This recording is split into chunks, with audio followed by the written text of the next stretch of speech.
Previously on the FisiCareer. As the lights are now out for the Bahrain Grand Prix. Bit of a squeeze going through there, just about avoiding contact with both of them there, and now going past both of the Williams, now diving on the inside of Bottas into turn 4. Oh, and the Sauber's gone spinning, it's a problem there. But now having a go on that back straight with DRS. Good DRS having a look around the outside of this long left-hander. Bottas going up the inside into turn 1. That is not good news. I'm going to dive the inside of Bottas. Yes, we are. And oh my god! Oh! How on earth have we managed to keep control of that car? And it's gonna go from bad to worse now, because blue flag being waved at us for the first time this season. Nico Hülkenberg now making a final push to trying to get past us, trying to hang it around the outside, and a good exit. Finish P16 in this Bahrain Grand Prix.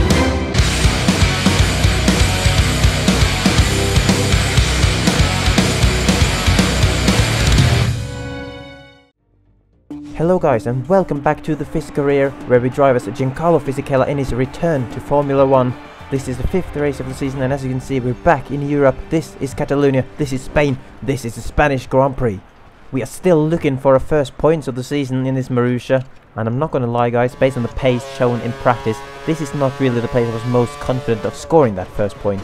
Although practice wasn't all bad, because we managed to complete an R&D test. I can't quite remember what that was meant to upgrade on the car, and obviously the upgrades don't come straight away in this team, as we've experienced in the past. So it remains to be seen if that's going to help us at all, but now we are in qualifying, the first qualifying session. I'm pushing hard as ever to try to get this Marussia into Q2, as we've done a few times earlier this season. We did not manage to do that last time out in Bahrain. You could only start P18 on the grid that time, but this time let's see where we are.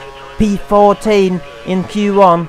There was still time left in the session, so as the scoreboard comes up, let's see where we are actually. And it is still into Q2, 15th place, with a lap that felt reasonably good, but the time that was only 0.05 of a second quicker than Ricardo, who did not get through to Q2.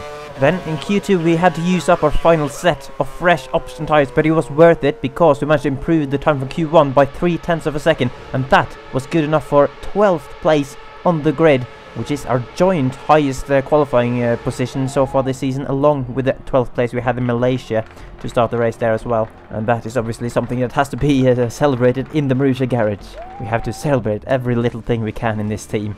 So then, moving on to the race, and oh, what am I seeing? What? Oh, dearie me. We've got heavy, wet tires on the car. It's raining outside in Spain. But before we get back to that, let's listen to classic Marussia engineer message. Looks like there's a technical issue with the new part. We'll need more time to amend this. You should have the new part in 2 races' time. So there you have that. Pretty much exactly the same message we got earlier in the season after completing an R&D test. So this team keeps screwing up the upgrades for us. It's not very nice, is it? But like I said, as you can see, it's very, very wet on the track. Massive puddles, massive rain in the air as well. And it's going to be interesting because it's the first time we've experienced rain in the race so far this season. And I literally have no clue how this Marussia is going to add up when it comes to performance in the wet. But all we can do is go ahead and do our best, as the lights are now out for the Spanish Grand Prix.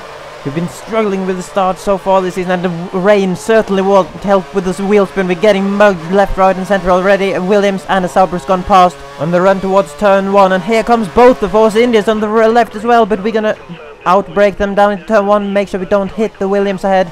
Maldonado weaving a little bit, going through there, and Fisi putting his hand up, saying, "What on earth are you doing, bro?" But Maldonado's managed to stay ahead for now, and we're again under pressure from Di Resta on the left, going through turn 3 and towards turn 4. We're still side by side as we're going towards the hard braking zone. Oh, making a little bit of contact, and there's a collision ahead as well. A Lotus and a Sauber's gone off there. I think that was the Grosjean and Hülkenberg, my 2 favourite current drivers on the Formula 1 grid, and we were very lucky to not get caught up in that incident, and instead we managed to capitalize on it and go up to P10.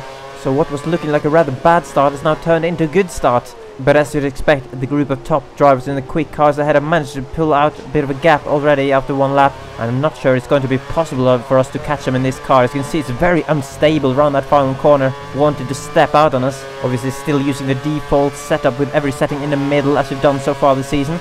Now coming under pressure from Pastor Maldonado, the man who is in real life has taken the second Lotus seat along one of my favourite drivers, Romain Grosjean. Something I'm not completely happy with. Obviously Lotus's financial department will probably be happy with it, but I might make a video at some point later about driver changes for 2014 and my thoughts on them. But for now, let's get back to the action here. Skipping a bit forward to lap 4, still under pressure from Pastor Maldonado, but still holding on to that 10th place, despite the car feeling pretty horrible, to be honest. And as you can see, the top 9 are completely out of sight, 8.5 seconds ahead, which shows that we've been a bit of a roadblock at the moment. There's a snake of cars behind us, and obviously we've been struggling in previous races as well to keep some of these midfield drivers behind us in this car. The only advantage we have in the rain, I guess, is that there is no DRS zone, as there would have been on this straight if it wasn't for the rain. But now Maldonado and Fisichella driving at pretty much the same speed towards the first corner. Fisichella outbraking Maldonado on the outside, so we managed to stay ahead once again of the Williams. The engineer telling us to keep pushing, but how long can we keep this up for? I'm not sure. Again under pressure now on the back straight this time. Maldonado with lots of speed through there, but he's left a gap on the inside, so he managed to take the place back if he can get his corner nailed. A bit of oversteer on the exit, still ahead of the passer though. But wow, we got 27 more laps in this race. If we can keep this up and get the point in this race, I will literally eat a giraffe. I don't even know if I pronounced that word correctly. Oh well, it doesn't look like we have to eat a giraffe anytime soon, as we completely lost the car on the final corner.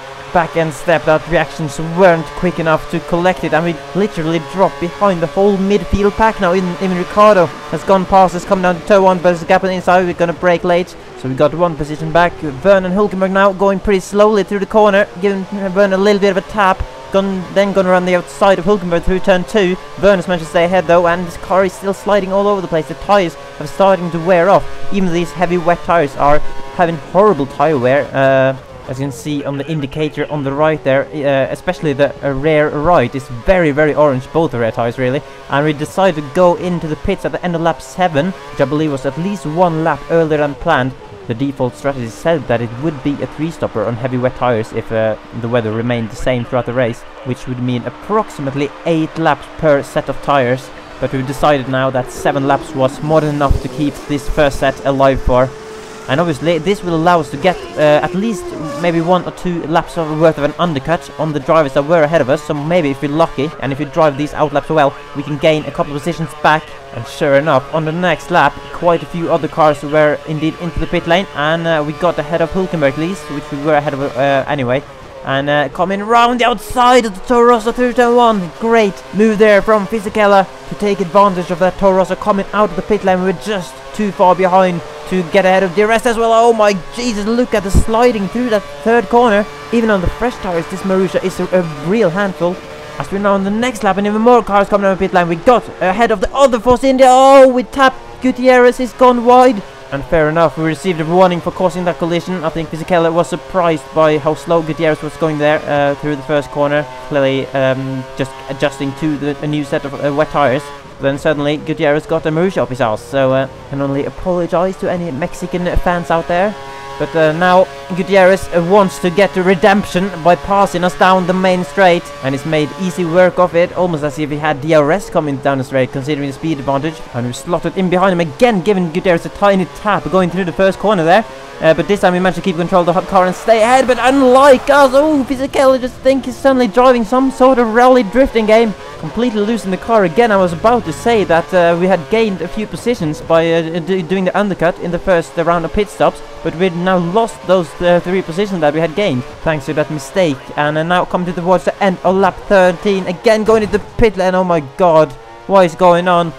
Even sliding into the pit lane, losing a piece of the wing. This car literally has no grip, it seems. Or maybe the driver is just not being very good in the rain. And the Marussia pit crew clearly not being very good at changing wings, because they've left the wing with the broken end plate still on the car.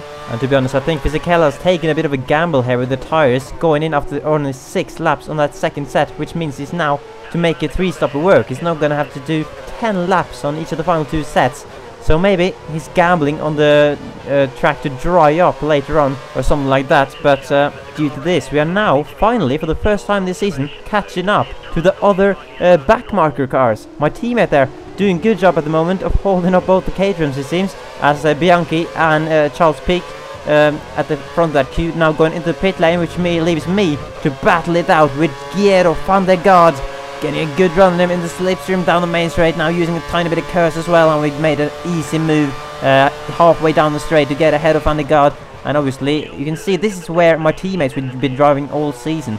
While I've been driving around in the midfield. So this is where the performance of the car relative to the AI really is. Which shows that Fisichella has done a pretty good job despite not having managed to score any points so far this season. But looking at the weather now, it doesn't seem to be raining as heavily as it did before. I think the rain has pretty much stopped. Which now makes us decide to go into the pit lane, maybe for a set of intermediate tires. Maybe we feel that the grip is going away on the wet tires, and the intermediates is probably the way to go. As you can see, pretty much all of the other cars deciding the same thing.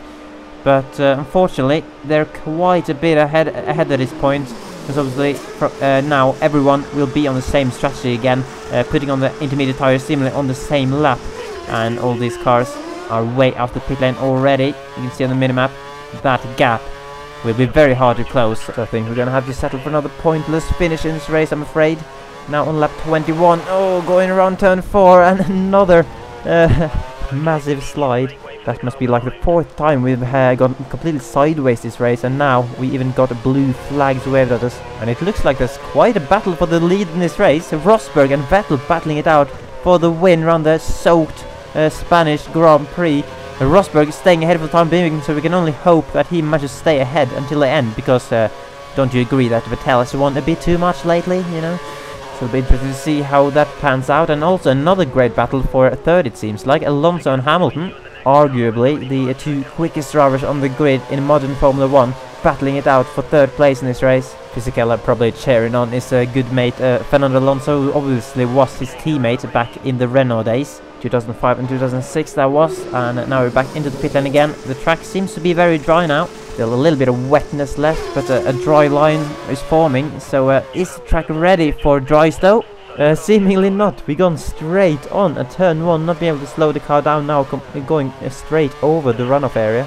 But let's be honest, not really anything to lose, as this has been a race to forget, and now we've accidentally let Van der Garde through because we thought it was a car that was lapping us, because we had blue flags obviously waved for Button, and now Webber going through. So yeah, it's going from bad to worse, and now on course for the worst finish so far this season. Just didn't feel comfortable really in this car on the wet track, and the pace just hasn't been there this race. So we can only hope that this poor performance won't put better teams off offering us a contract later on in the season, because that is one of the goals, to secure a seat at the better team. But oh, we made another mistake here. Oh, the wing is completely gone. He's turning into real nightmares, you know, just sitting there staring out an empty track. Yellow flag's been waved because there's a stationary Marussia in sector 2, and now going into the pit lane. Are you all right? Engine off, engine off. I think that performance deserves a massive applause, because that was very impressive, wasn't it? Can't even go into the pit lane properly. So yeah, quite obviously a disappointing result. 1 or 2 cars along with Roman Grosjean, who did not finish the race, and that's the first for this season. So Giancarlo, what's your reaction to this race then? Well, I think that face that is dull really. Fisichella clearly not too happy with himself or anyone else at the moment. So we'll leave him alone for now, hopefully he knows what he's doing. So let's see what happened in the front. Vettel unfortunately got ahead of Rosberg in the end, beat him by 0.6 of a second to take another win. Alonso held off Lewis Hamilton for 3rd, and then you have the usual suspects there in the top 8, with Perez and Sutil clinching the final 2 points positions. And that was actually the first points this season for a Force India driver, meaning Sutil's moved above Gutierrez. We are still in 16th place in the table thanks to that 12th place finish in Australia, which is still better than the best finishing position of all of those below us. And now a quick look at the top of the championship, and all you really need to know, Vettel is leading. And as for the Constructors' Championship, Marussia is still in 9th place, still above Toro Rosso. That's 1 out of 4 teams now, yet to score any points. But guys, hopefully those first points might just come next time out in Monaco, because that is my favorite track, and a track where Fisichella also in the past, well, historically has done pretty well also. So I'll certainly be gunning for a good race and a good performance around there, so I hope you will join me for that next time out. I do apologize for my poor performance in this race, but that's what happens sometimes. And now an angry man is coming to push the camera away, so I will bid you guys farewell. See you in Monaco.